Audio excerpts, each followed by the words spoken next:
Welcome to Season 4 of Book Eaters Podcast. This season we'll be exploring the best books of the year. One might call them literary darlings. But how are we going to decide that, Michelle? We aren't. We're going to leave that to the experts. Each episode, we will defer to one of those experts. Goodreads, the Pulitzer, Publishers Weekly. The oddies. Okay. To see how they hold up. And if we can keep up. April will read the book. And Michelle will listen to it. Then we'll pour ourselves a drink. Or two. This season we're making classic cocktails. And then we will take a sip down literary lane. For some bookish banter. Join us. Anyone will tell you the born of this world are marked from the get out, win or lose. This episode, we will be talking about Demon Copperhead, winner of the Pulitzer and written by Barbara Kingsolver. Inspired by Dickens's David Copperfield, Demon Copperhead places the orphan boy in an American setting, Appalachia. It is at heart a coming-of-age story, which I love and which Michelle... Ugh. But in this version, the boy endures.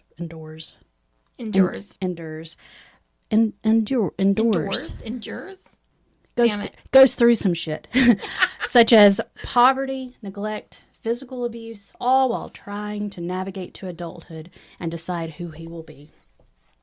It's also a poignant examination of current issues such as the opioid crisis, systemic issues of racism and greed and rural dispossession, and the failings of the American welfare system, public education, foster care system. You could say rural, but you can't say the other word. Sorry. That's true. So let's get into it. Okay. Before you read this book, how much did you know about Appalachia? Well, I know where the Appalachian Trail starts, but also I think that I really need to have a drink in order to talk about this particularly tough novel. So what did you bring us? We're doing classic cocktails. Right. And I didn't want to do, because a lot of the issues with Appalachia is the stereotype of hillbillies and feuds and moonshine. Right. So I didn't want to do a moonshine drink. The culture and history of Appalachia actually comes a lot from Irish, Scottish, immigrants. That checks out. And so I decided to make a Scotch-based cocktail. And at one point in the book, the titular character, Demon, says that his mouth felt like it was full of rusty nails. And given the environment that he grew up on, I'm surprised he never stepped on a rusty nail. Right. And so we were having rusty nails, yes. Which is 2 parts Scotch, 1 part Drambuie, which is a Scotch liqueur, and a little twist of lemon. Ooh. And it is, Drambuie is a new thing for me. It's I like it. A Scotch-based liqueur, some honey heather, and spices and herbs. Honey heather, that's good luck. Is it? Yeah, I think so. Well, it'll be my stripper name if ever I need to go down that path. What happened to Rucker Road? That's my night DJ. Oh, all right. Sorry. That's if I'm ever a night DJ. But if I ever have to be a woman of the night, lady of the evening, I'll be Honey Heather. I think there's a difference between a stripper and a lady of the evening. Okay, I'm switching. That's actually really good. It's really good. You do get the honey. Right? It's got a night, and then like the herbs afterwards, it's like a real rich. Yeah. I was afraid that this was going to be... I was too. I was like, that's a lot of liquor and no fixer. But it's delicious. It is. And I mean, the ice has melted while we were setting up and everything, so it may be a little watered down. But Scotch and water is also kind of a thing. I mean, all right. Listeners, take note. Let's get into some buttered bread. Okay. What about this book did you enjoy? Oh. Or appreciate might be a better. Wow. Okay. I liked okay. Mm-hmm. I don't know how to say this exactly. Like, I really felt like I knew the characters. Do you feel like you knew them because you had read David Copperfield? I've never read David Copperfield. I generally stay away from Dickens because it's not my jam. It's not a Michelle thing. Like, I don't like heavy drama. You know, like, it's not your thing. It's not my thing. I understand people like it. It's, it's like this book also was very well written. The characters were, I could see them, I could smell them, I could understand their motivations. A lot of that's, there was stuff even that I related to with these characters. I really felt like Barbara Kingsolver did a great job of really like helping me to see the character. And I like that this story was written from one character's perspective, because I felt like that's was a good way to see it through Demon's eyes, because in a lot of ways he didn't see things as truly horrible like they really were. Normalized for him. Right? So if you were to see it from like an outside perspective, you would have been like, oh my God, that's terrible. But from his perspective, like there was like he found some real joy in a shit show. And that was, it's so interesting you haven't read David nice. Copperfield, because that's kind of the same thing with that. Although honestly, I'm gonna be like, there were parts of it where I was like, I can see where, like, especially the friend, not the friend, but the sociopathic older kid. I was like, I can totally see where he was a character in a David Copperfield. Like, that character was like, they were like street kids, and they had this older street kid who like took care of them, but really took advantage of them. Like, I could see that character definitely was something out of Dickens. It's so funny that you bring that up, because one of the pieces of bread that were buttered for me was making the connections and seeing the parallels between the two books. That's nice. And probably one of the most vivid characters from David Copperfield, which I haven't read since I was maybe 10, of course, was the character of Uriah Heep. And the reason why he stood out to me so much is I learned the word obsequious from him. And can you spell it? It starts with a U. No, not obsequious. Sorry, scratch. Unctuous. So I'm not familiar with the word unctuous. It means slimy, kind of, oily, like, like cringy. And, cringy is probably the modern equivalent. But I've since heard it, like, describing food, like, for it to have a nice, like, So base. There was a character in this book that I would think of as unctuous, and that was the guy that lived with the coach. No, didn't live with the coach. He met on Creaky Farm, and that would have been Fast Forward. No, not Fast Forward didn't seem unctuous to me. But I'm saying, in the book, there is only one character that felt oily to me. I thought that's who we were discussing, U-Haul. No, I was talking about Fast Forward. Oh! I wasn't talking about U-Haul. Like, Fast Forward is like the kid who, like, looks like he's taking care of the other kids, but really he's taking advantage of them. Like a Artful Dodger kind of a... Yeah. Is that Artful Dodger the name of the character? That's from a different one. A different Dickens novel. Oliver Twist. But, right. But maybe that's where I'm getting it. I think I have seen the movie Oliver Twist, or the play. Rob has probably made me watch the play. Oh, it is also good. And there's definitely some overlap, but okay. So yes, Fast Forward, definitely that right. type of character. U-Haul was really disturbing. I think of all the characters, actually Fast Forward was the one that weirded me out the most, but U-Haul was also like, I didn't understand how the other characters didn't see him the same way Demon did. It felt like only Demon could see him for who he was. And could see who? U-Haul. And all the other characters. Oh, no. Everybody hated him. Seemed to, like, think he was harmless. But he wasn't harmless. But that was true of Uriah Heep, too. So in the book, Uriah Heep was like not a valet, but he was like a clerk, or as the British say, a clerk, to the rich family. Okay. The Anyway, Winfields, I think they were in that book. But in any case, that character scared the shit out of me as a kid.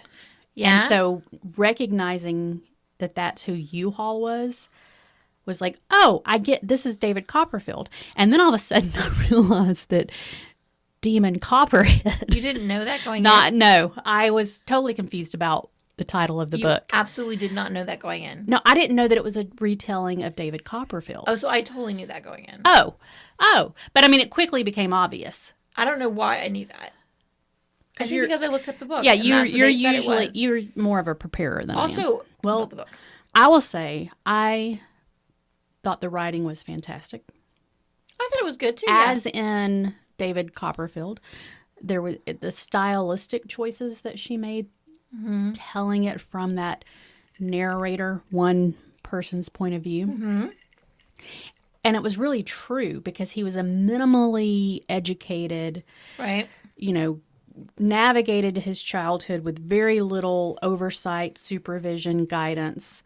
Yeah. And so he would tell his story in these sort of pieces and fits and starts and maybe misremembered and seeing it through the lens of childhood. Yeah. And it was slightly problematic for me because sometimes he would make a reference or there'd be like this random sentence that didn't fully explain, what had happened or what the actual thought was or what he was referring to. And did he say it out loud or did he just think it? But ultimately that added to the authenticity of that voice because someone in that circumstance wouldn't be using quotation marks and wouldn't be worried about a sentence fragment. Right. And so it felt very real in that sense. I thought the prose was beautiful, and I know you guys make fun of me all the time No, I about thought the prose was really nice. I thought it was great. especially the ending. I thought it was such a beautiful way. I have things to say about the ending, but they don't belong in this section. I thought it was perfect ending, and it definitely buttered my bread. I did like when you're talking about the voice and how from his perspective, like the love story with the girl, like I thought of her completely different. Which love story? The one that he falls in love with that dies of the OD. Dory. I thought of Dory when I first met Dory. Like I thought of her as this like innocent, beautiful girl. And he did too. The way that he explained her. And then as I got to know Dory through his eyes, like it was like I caught on way before he did. I think he caught on, but he, because of his childhood, knew what it was to be abandoned, and he never wanted to do that to someone else. I mean, I think like she wanted to shoot up at prom. Like he didn't want to do that. He didn't want to be there. I think he was just like a boy, like overcome by his need to like want to be with this girl that he thought that he was in love with at that point. And that's why he did it. I think, But like, I don't even think, but the way that he talks about that, it was very like, he was like almost revered the way that she was so gentle with him and making him do this thing that he didn't want to do. You know what I mean? It was really, I think that was really well done. Yeah, because I was horrified. Yeah. But he was not. He was just like, yeah, this is a thing that happened, know? Yeah, but also she was messed up in her own way. And as, an addict will, because that's one thing that I didn't know before this book is how big pharma, the Dupree or Purdue or whatever that, they targeted these disadvantaged communities and took advantage of the fact that they weren't that educated and they were like trusting, and it makes you realize that's why people don't trust. It's the thing about being poor is that like being poor is one thing, but all of the shit that they do to you as a poor person because you don't have any other choices or you don't have any other options or you don't know any better keeps them poor. It's like this weird sort of way that society does that, and I think this book does a really good job of illustrating that. And it was interesting, too. I think what he called it in the book, this was after he had visited the big city of Knoxville. Ooh. And he talked about there's city poor and there's country poor. Yeah. And the differences in that, like in the city, when you're poor, you don't have access to fresh food. But if you're country poor, you can at least grow and can your own food and put it up for the winter. Yeah. So, I mean, I loved that when he was talking about, like, you're at the grocery store and these people have probably only bought groceries from the store. They've never seen what vegetables look like in the ground. And which I think is a little bit of a stretch, especially for a city like Knoxville. I mean, there's plenty of people in Knoxville that still have a vegetable garden. I think you would be surprised at how people have vegetable gardens. Like where I grew up, nobody had a vegetable. I mean, I live in Arizona, I guess, but nobody had vegetable gardens. People didn't grow food. I mean, I don't know. I mean, we live in Atlanta, and I have tomato plants out there right now. Yeah, but we also have resources to manage But that shit. well, that's what I'm saying. In Knoxville, there like, would be. I think when you're a poor person growing vegetables is a different experience than when you have resources. Even today. Maybe not. Well, remember when I was saying that one of the things that I loved was the making the connections between David Copperfield, and Yeah. it suddenly occurred to me, and maybe I went way too deep into this, but David Copperfield, Demon Copperhead, initials DC, DC Comics, DC Superheroes. And that was Demon's whole thing, was creating these superheroes comics. Do you think that was intentional? No. Oh. I mean, that's cool. You think? Oh, okay. All right. I thought I was really like had my mean, finger on the pulse of old Barbara.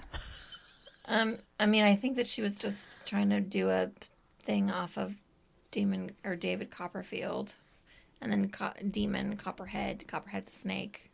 Are you out of butter and bread, or I mean, I don't have a whole lot that I liked about the book. before we move on, can we just talk about, because we both agree that the characters were very rich. Mm-hmm. I agree with that. Who were your favorite characters? Okay, so I liked the newspaper kid. Oh, Tommy. I liked Tommy. I love Tommy too. And I'm glad everything worked out for him. I think it was Waddles. Did it work out for him? Because he was like living with those terrible people in their garage.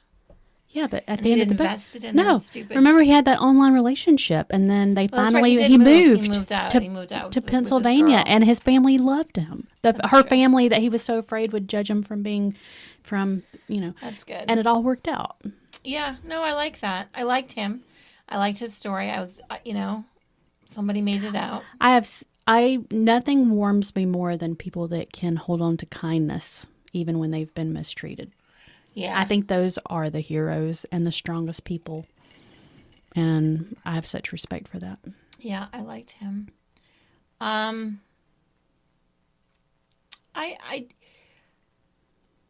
Yeah, no, he was really the only one that I liked. The only Well, no, one. I liked the Angus. who's Angus? Is that the grandfather or the father of the? No, it was his sister. Oh, I liked her. Yes, she was good. She was cool. I liked Angus. I loved Angus. What about Uncle Dick?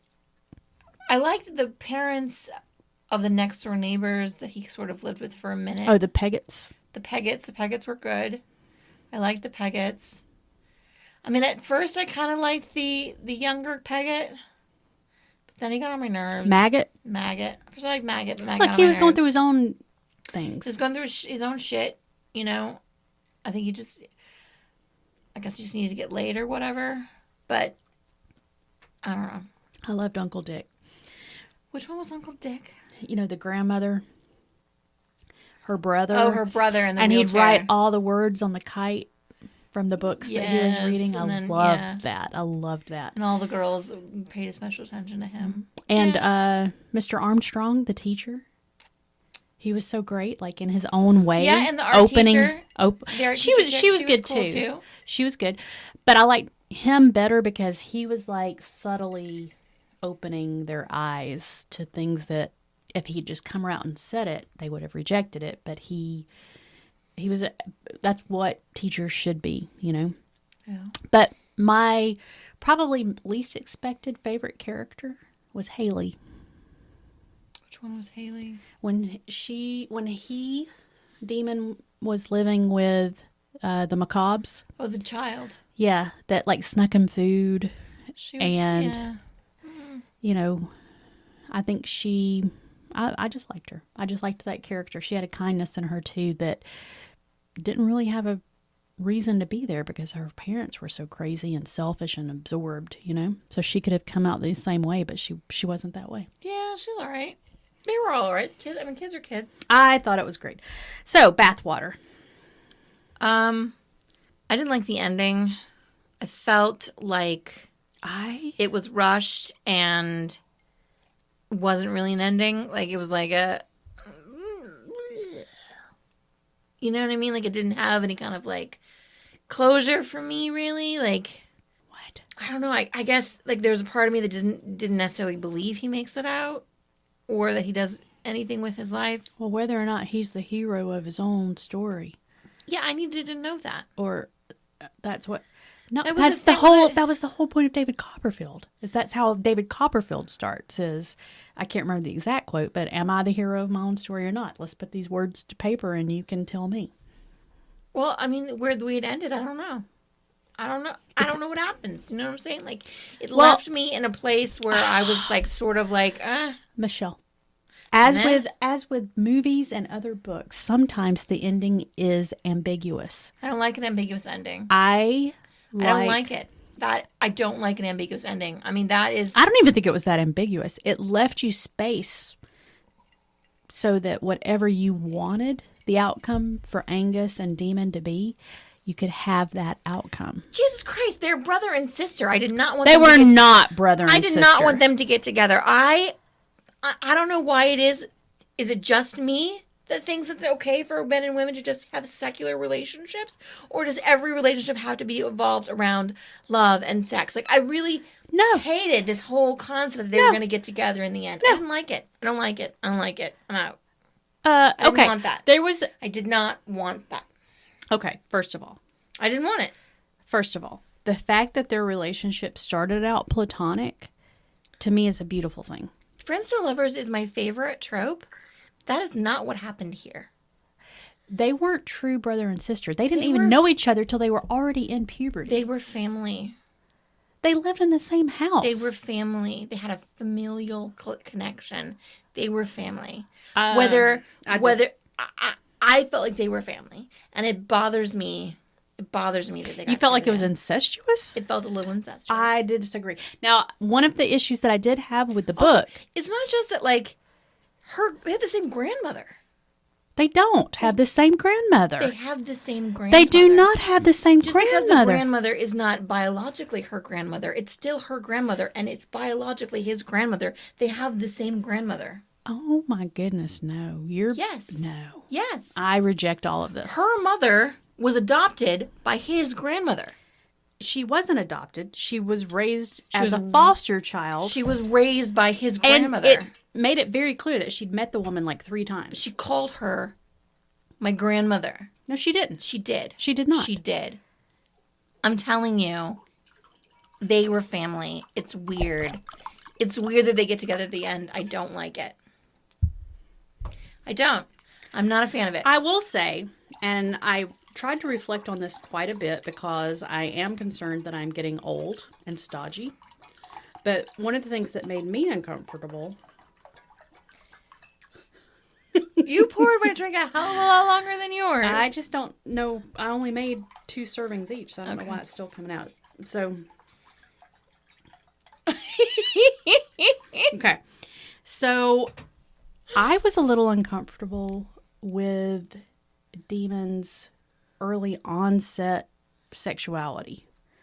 Oh, yeah, I was fine with that. The way that he talked about girls, the way he obsessed about them, all of that made me very uncomfortable. Like, he was objectifying, but it was written as a woman, you know, because Barbara's a woman, I assume. I haven't Googled it. Is she a woman? I'm pretty sure. I feel like she is, yeah. Okay. But sometimes, like T.S. Eliot, I don't know. I thought it was a man, but it was a woman. So you just never know, is what I'm saying. Right, okay. So I think that's fine. Like, I felt a little uncomfortable about a lady writer trying to write the sexual emotions of a prepubescent into early adolescent sexual thoughts. I'm not sure she was right. You don't think that boys have early adolescent prepubescent thoughts? I don't think it fit with who the character of Demon was. I felt like it was sort of thrust upon him by that girl. Why did you have to say thrust? I'm already uncomfortable. Because she really was like coming on to him. And No, it was even before that. I mean, it started like 5th grade. He was talking about his classmates and stuff. like, I remember boys in the 5th grade talking about stuff like that. I do not. I do. And I feel like this took place around the time when I was in the 5th grade. Like, I feel like that was one of the things about the book is it felt like it took place in my childhood time frame. Like in the 90s, 80s. Like, it felt like, I don't know if this is maybe just me projecting, but it really felt like Demon Copperfield was growing up in the same year time spectrum that I was growing up. Well, that was sort of a little bit of my problem with the book, right? Oh. Because, and maybe it was that I just didn't, pick it up and wasn't observant or, perceptive enough to figure out what's going on. But how much time passed between the events of the story and the narration of it? Oh, that wasn't real clear, which is my problem with the ending. But he does talk about what songs were popular at what times. Right. Which is what leads me to believe like where he is in his life. And there was some disconnects there because they had cell phones and yet they were constantly getting lost. You don't have GPS on your phone? They didn't have cell phones. They did. They talked about that quite a bit. I don't remember any cell phones. Yeah, there was cell phones that he had spent so much money on that he was afraid to take it out of the car. And then when they had to make the rescue mission for...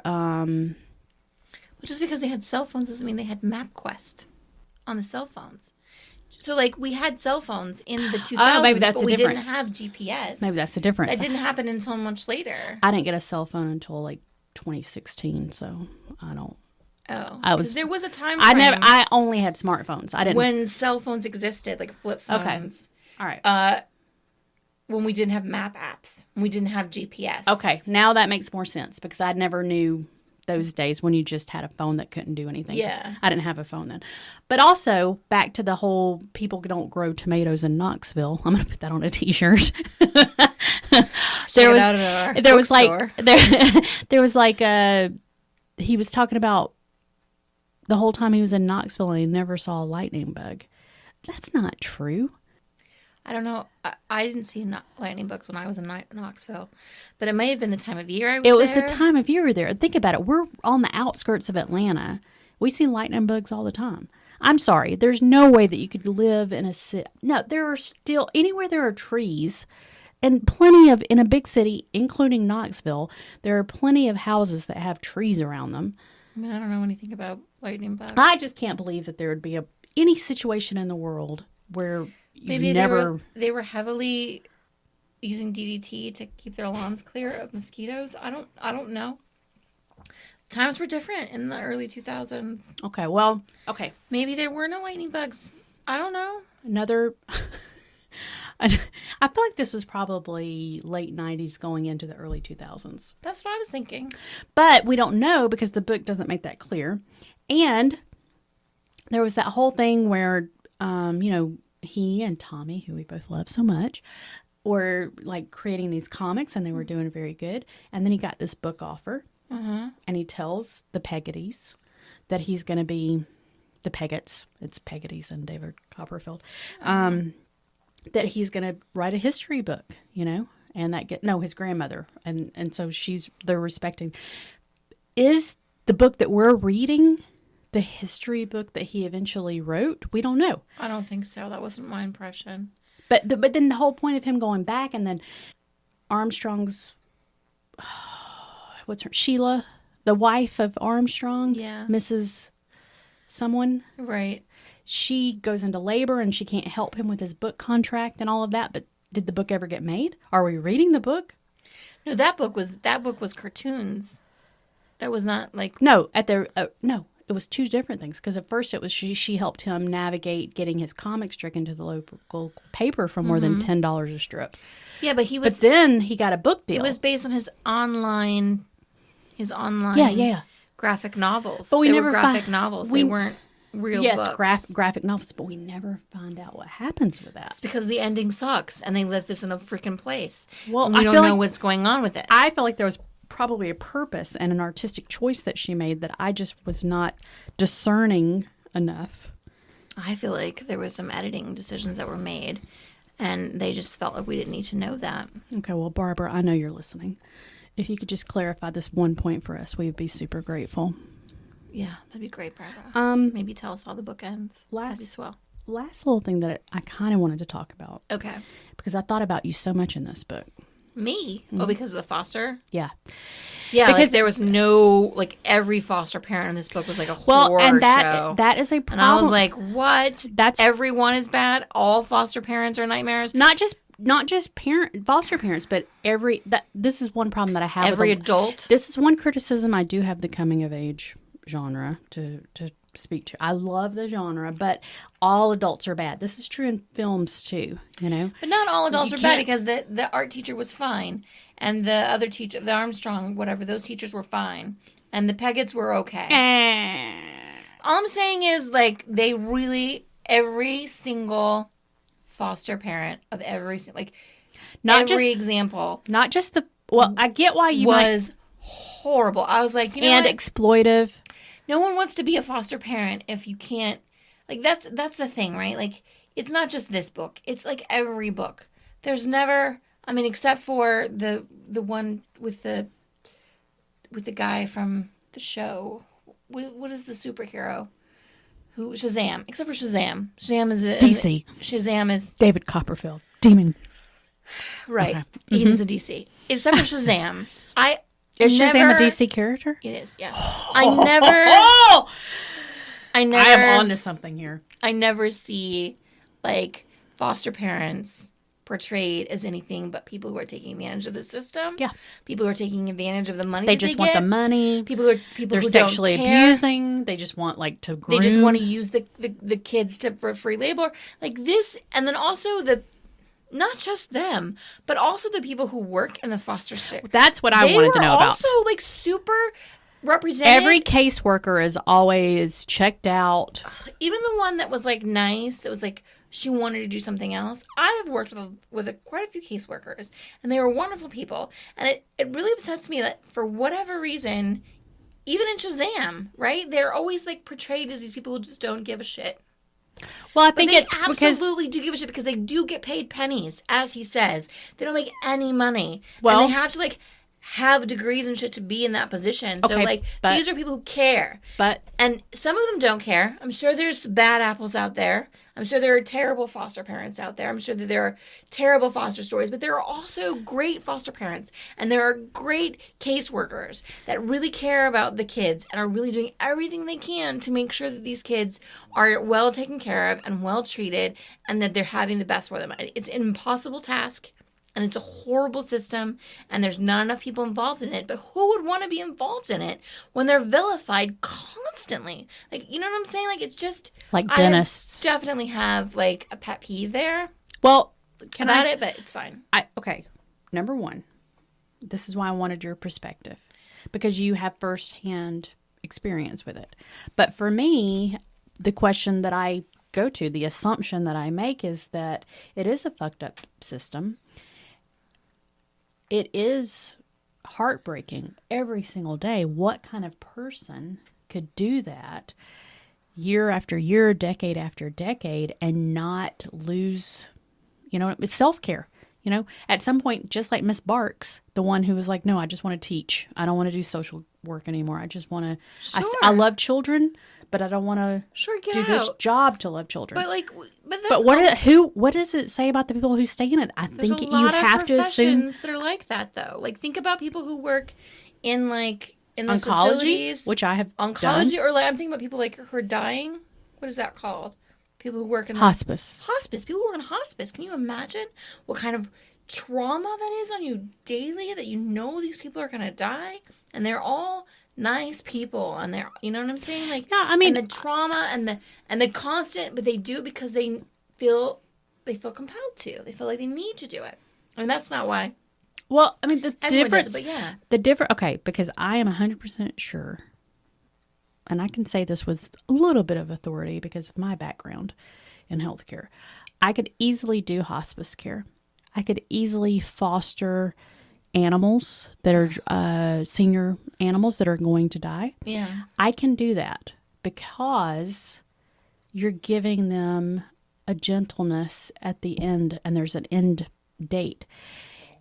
I'm not sure I could do that for children, you know what I mean, who are just beginning.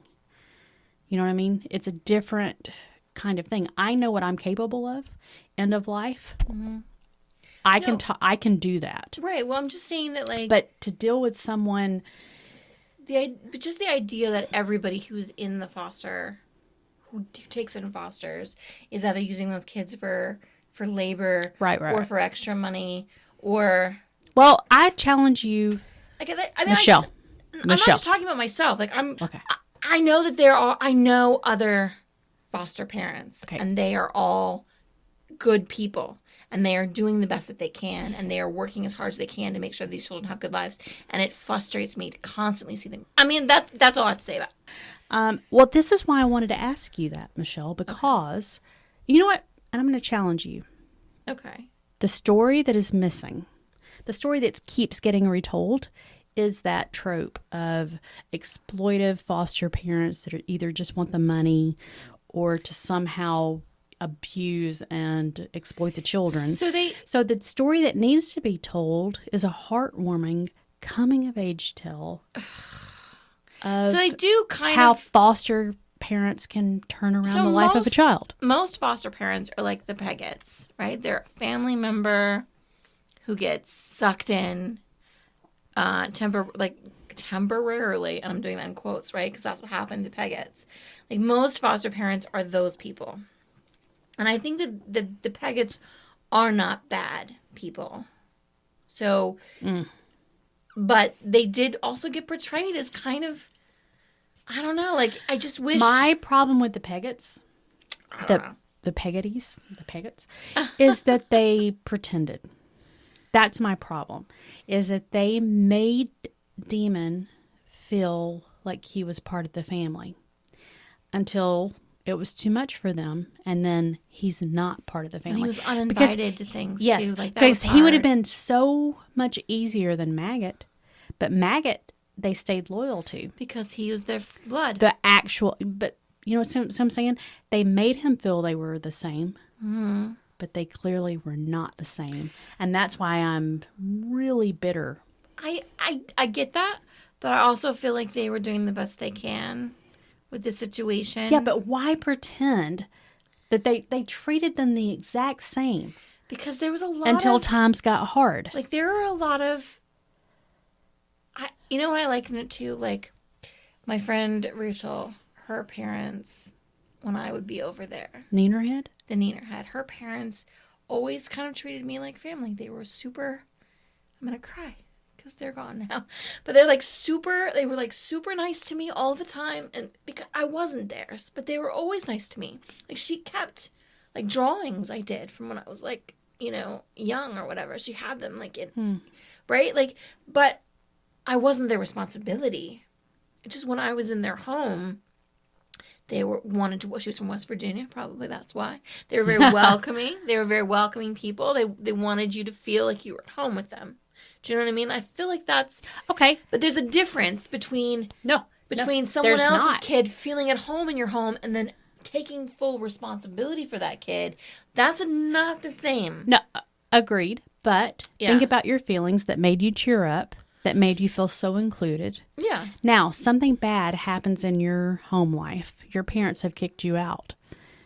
Yeah. And now they were like, sorry, we can't take you. It's a betrayal. It is a betrayal, yeah. No, I see how it's a betrayal, but I can also see how it's a different thing. You know what I mean? Like, it's not, there's like a way that you embrace your friends, your kids' friends, right? And then there's a way that you don't have to actually, like, make sure that they go to school on time. You know what I mean? Like, it's a different... Just don't make them believe you love them more than you do. That's all I ask. Well... You know? Yeah, It's I mean, easy to love when it's easy, but, you know, okay, I've got my own issues with all of that. I mean, sure. There definitely, there was a hard moment in the book when Mrs. Peggott told him that he couldn't stay because he needed to get adopted because he was already aged out at that point. There was no way he was gonna... What was he, like 12? Yeah, but she probably regretted it because he would have been there fixing the stuff, doing all... You know what I'm saying? He would have been a good influence. Like, I feel like she thought, though, that the other kid was going to be not there. And they were old. Yeah, because the mother was getting out of jail. And they were old, and they weren't able to do as much, and maybe they didn't think they could take it on. Sometimes you got to be honest with yourself. You also have to own up to the responsibility of your actions. And when you make a child believe in you, you fucking need to be what they expect you to be. Anyways, let's go on to the rating. Because obviously... We're done with it. You don't have anything else to say. I feel like we've talked about it a lot. Okay. And honestly, not to influence your rating. Right. But the fact that it has sparked all of these feelings and conversation, I mean, that to me is very telling about how good a book is. Maybe it should have won the Pulitzer. I mean, it did win the Pulitzer. Exactly. But we are going to rate these books in tobacco flowers. Aww. No, don't pretend to be surprised because... All right, fine. I was going to give that to you like it was like a surprise. And I know. You deserve this because it was so perfect. I was struggling to come up with a rating system, and I asked Miss Michele, and she, like, within 5 seconds came up with tobacco flowers, and it was so perfect because it is... In the book, there was some things about tobacco farming that I didn't know. Yeah, for sure. I didn't realize it was such a terrible, horrible thing. And you could be poisoned by it. Which makes this whole, like, concept of, like, slavery of tobacco farming even worse. I mean, think about it. Wow. Right. But there was the twist. Not an Oliver twist, but a little bit of a twist where he claimed it. Just like our drink is a lemon twist. Oh, there's so many parallels. Whoa.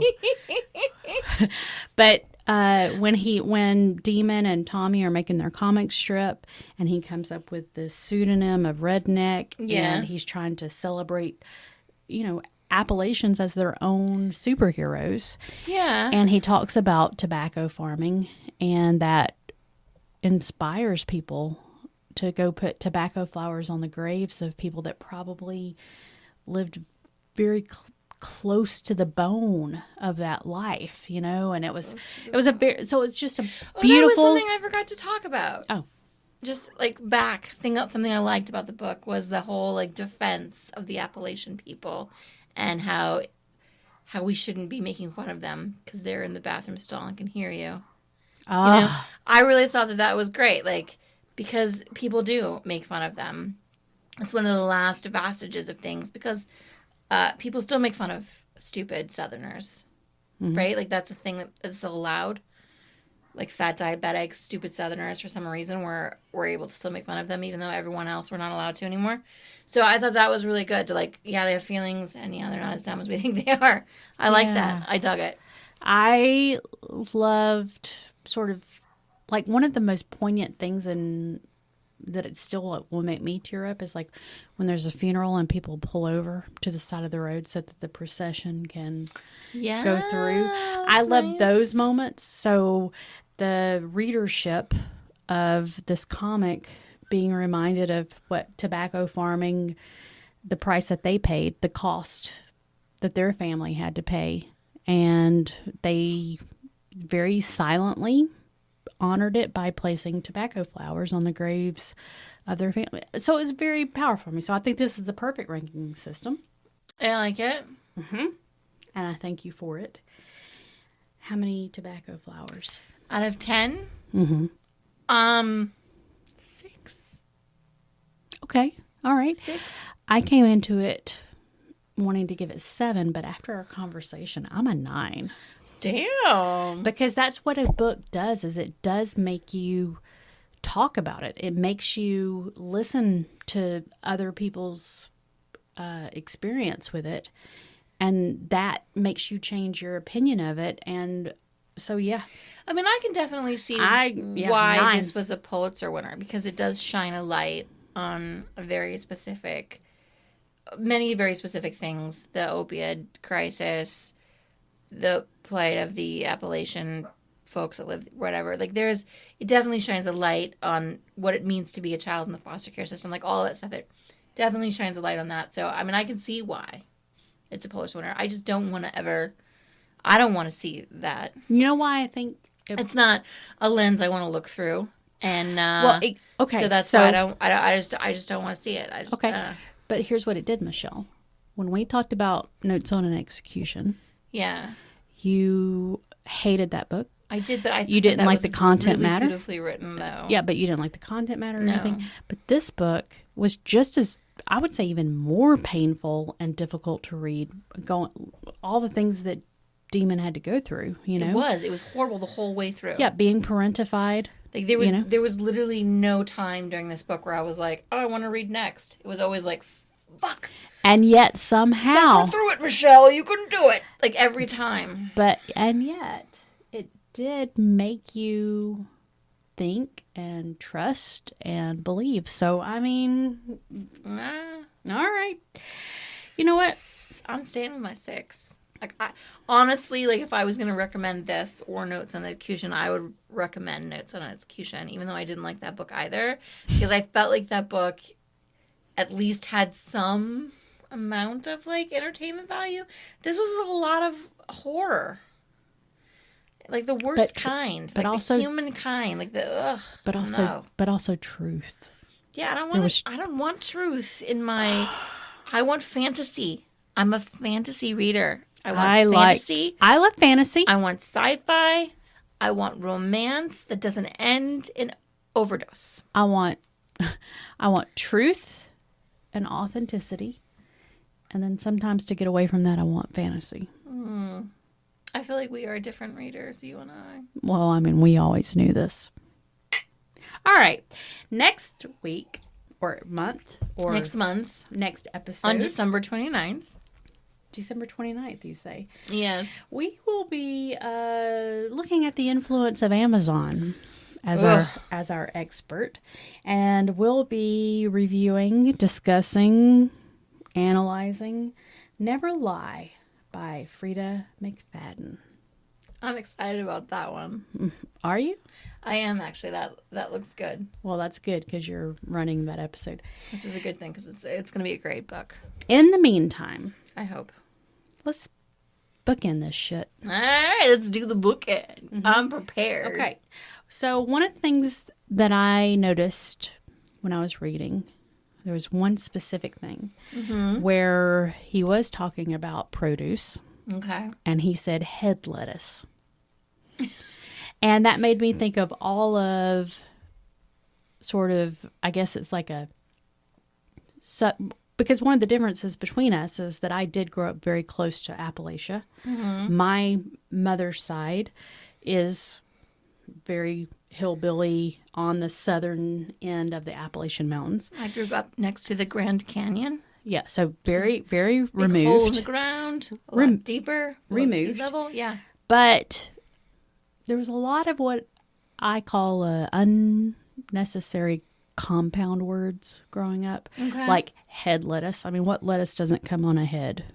Are there? Well, a head of lettuce. Yeah. We would say head of lettuce, which means like a whole head of lettuce instead of just like part of the lettuce. No, he's using it as a descriptor, like there might be a different type of lettuce. That's what I'm saying. We just said head of lettuce. Well, so there was some double... Although actually really only iceberg comes in a head of lettuce because like romaine comes in like the long stalks, which is not really a head, right? Maybe that's where it comes from. And from. generally speaking, that because it looks like a head of lettuce, romaine, right?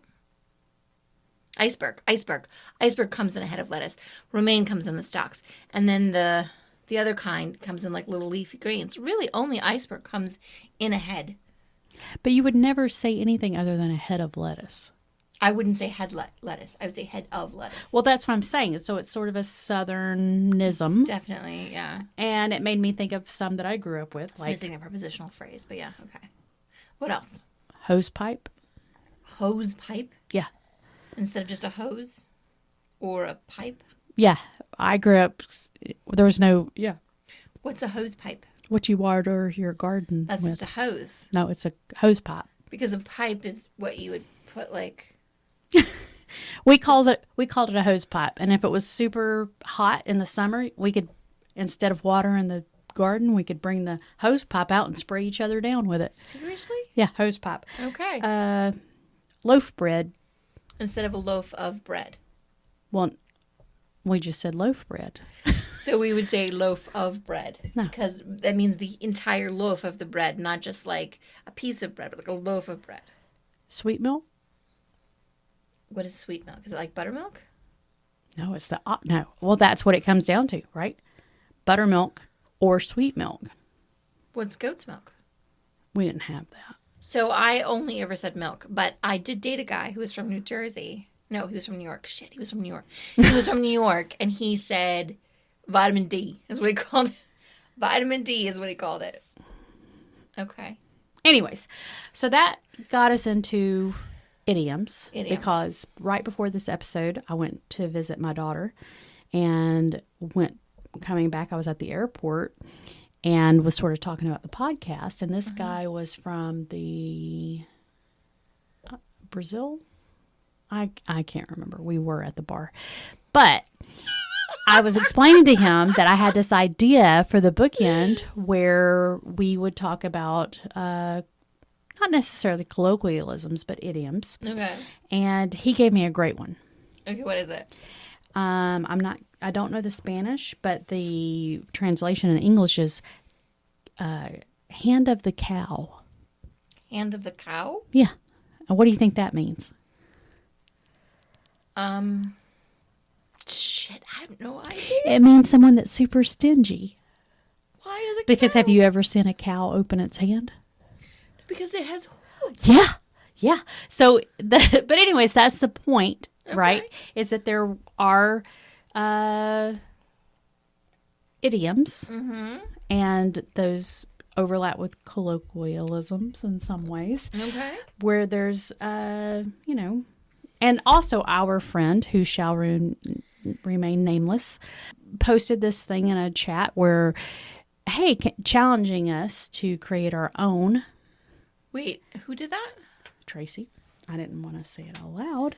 Well, I mean, as long as you say it's our friend Tracy, not just Tracy, like everybody knows who she is. Yeah, it's our friend Tracy. Well, I mean, sometimes we name our friends and sometimes we don't. So she posted this thing where, like, hey, I don't remember this post. it was this thing where, it was homemade idioms. And I thought they were really good. An example would be, that man really salts my melon. Oh. I know what that means, because where I grew up, the best way to eat watermelon is with salt on it, right?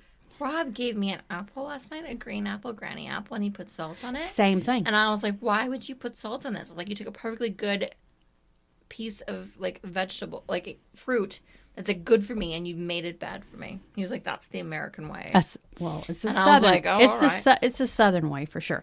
Also, one of my favorites from that example was, don't put down a saw click and say you ain't got deer. Oh, I like that. Yeah, I like that. So you I can make see that. make the jump. You can make the jump. So Making the jump. our challenge, and I did prep Michelle ahead of time. I made some. I'm so excited about them. We're going to create our own idioms, me from my southern perspective and Michelle from her Arizonian desert go west young man perspective. Sonoran Desert, that's right. And then we're going to try to guess what What? each of the idiom means. Okay. All right, so you start. Okay, so my first one is, sounds like you are a goat in a bobcat chupacabra situation. You are the most vulnerable you can be. So I would accept two answers. That's pretty close. Either dead or drained. You're either dead or you're drained. Or there's an imaginary fear is less than the actual danger. One of those two. Somewhere out there are some Arizonians that are laughing their ass off right now. Okay. Okay, what do you got? I got well, that's like eating cornbread with a spoon. Okay, so whenever I eat corn with a spoon, it's because it's been in the chili too long. Also, why would you eat cornbread with a spoon? So it means, like, you're doing it wrong. It means you could, but why? But also, I do eat cornbread with a spoon when it's been in the chili too long. I'm just saying. Okay. All right. All right, mine is, that looks like a pool after haboob.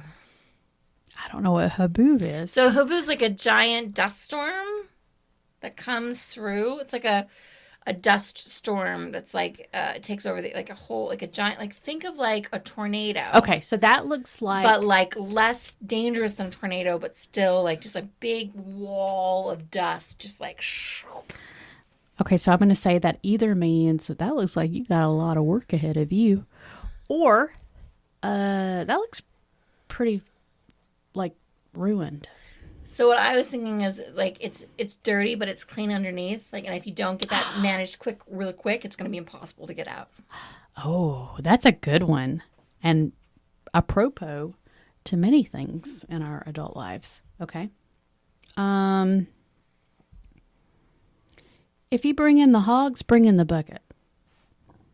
Okay, so that's like if you're going to do a thing, do it all the way. Yeah, don't leave it undone. Good job. Right on, I got one. Okay. All right. So this is like a bloody-eyed horny toad. Oh my God. You know what this tells me? There's not enough literature written from an American desert, Sonoran desert perspective, and that is what I challenge you with, Michelle. Okay, but what does it mean? So last ditch effort, like your last play, the last thing you can do, because horny toads are lizards, and if they're in danger and they think they're going to die, the very last thing that they will do is shoot blood out of their eyes to try and scare their predators. Oh. So, like a bloody That eye is horny not toad. what The last ditch effort. Like, this is the last possible thing you can do. Like, he came up to bat like a bloody-eyed horny toad. Like, this is all he's got. Unexpected turn, twist. And what did you think? Twist. Well, my experience and knowledge of a horny toad just comes from the Coen brothers, Oh Brother Where Art Thou, Oh. which I thought was pretty Southern. And he's like, I'm going to love you up like you was a horny toad. That doesn't fit to any of this. Yeah, horny toads are just lizards. But they will spit blood out of their eye. Like they get super stressed out, like at the end, like they've got nothing else to give. They think they're going to die. That's what they'll do. Okay. Okay. Everybody wants better till it's your turn to churn. Oh, like, as long as it comes easy, then you're willing to take it. But if it's hard work, then you're like, fuck it. Yeah. Little Red Hen was very powerful to me as a child. All right. You were really good at this. Okay. All right. The next one is like a javelina knows its family. What? So I have like smells like home. Where you recognize the smell because javelinas know each other by their sense of smell. What's a javelina? It's like a giant pig-looking creature, kind of like a rodent pig. Do we live in the same country? They're really common. Please take me to Arizona. They're really common in Arizona. They're like a giant, and they're vegetarians, and they eat like yucca plants, but they can't see very well, so they can only recognize each other by their smell. We'll talk about that later. The face blindness with the book that we're reading right now. Anyways, okay. Okay, last one for me. Okay, I have two more, but that's like thinking you got secrets on laundry day. Because everybody can see what your underwear look like. No. Yeah. Yeah. Well, yeah, it's like there ain't no hiding the truth when it comes down to it. We can see your underclothing, or maybe what's in your pockets. I was thinking your bed sheets. Ooh. If there's sheets on the line. You know what I mean? Oh. Yeah. What you got? Last one. Give me an easy one, please. I have two left. I'm gonna. Okay, do both. Okay. Drunk like a scum devil. Michelle, we're not Australian. I feel like these are all like Australian terms. So, as you know, I went to the University of Arizona. And the University of Arizona, our biggest enemy is the ASU Sun Devils, which we affectionately refer to as the Scum Devils. So to be drunk like a scum devil is to be embarrassingly drunk, like in the worst way. Like cringe drunk, if you will. Like so drunk you're getting up at a wedding and you're giving a speech you shouldn't be. Like cringe drunk is to be drunk like a scum devil. I made that up just to throw some shade. But we were talking about cringy earlier. What was that? What was that? I don't remember. Cringe. Oh, you're right. A heap. You're right. He was. Ooh, so cringe. Okay. All right. You want the last one? Well, no. I want to just. Oh. How many people? The only people that listen to this are people in Georgia. So you really should consider that. What are you talking about? You said that they should be Arizona based. I know, but I didn't know you'd make it so obscure. Well, I thought it'd be like if you see the tumbleweed and you don't follow it, write a book. I don't know. Why would you fucking follow a tumbleweed? Because that's what most Southerners think of when we think of the desert. You think people follow tumbleweeds? I would. Like, where's it going? Does he know? Does it know something I don't? It's going whatever way the wind blows. Exactly. All right, this is the last one. Okay. It's like a jackalope in a gas station. Chaos. Common. It means it's common. What? It's fucking a jackalope at every goddamn gas station in Arizona. I've got to go to Arizona. So jackalopes are like not real, much like the chupacabra. Right? They're like rabbits that someone's put deer horns on. I do know that. Fucking taxidermy these fuckers, and they're in every goddamn gas station in Arizona. I don't Are know they? why. I don't know why, but they are. It's common. Michelle, What? will you take me to Arizona? Yeah, absolutely. Let's go to Arizona. Okay. No one knows these idioms. I made them all up. Well, because we're smart, creative ladies. Because that's what you said. You said don't get real ones. Yeah. Which mine were made up too, except for the two examples I gave from the meme that our friend Tracy shared. Okay. So, what right. we have to take forward is that you will go with me, host me in Arizona. That's right. Let's go to Arizona. And then, until then, Eat the books, motherfucker.